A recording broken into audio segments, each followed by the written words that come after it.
In today's video, I'm going to teach you how to organize your Mailchimp audience. By the end, you'll know how to set up a clean grouping structure and assign contacts to it so you can send more targeted and relevant campaigns with confidence.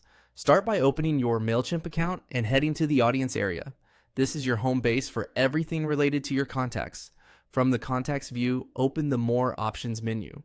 This menu gives you access to powerful tools that help you categorize subscribers, which is exactly what we need.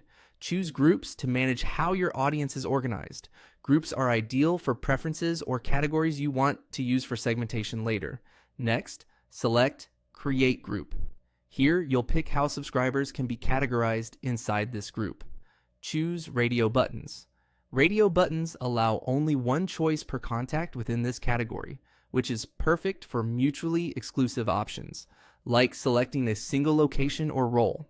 If you need people to pick multiple items, there are other options. But for this walkthrough, we'll stick with radio buttons. Give your group category a clear name, such as place. Short, descriptive names help you and your team stay consistent over time. Below that, add the first option under Group Options.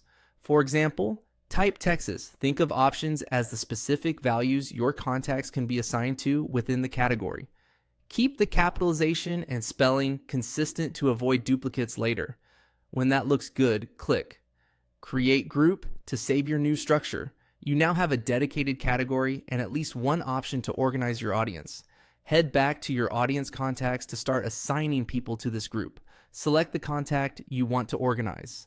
If you're testing, start with one contact so you can quickly confirm it worked before doing more at once. With the contact selected, click Group Contacts.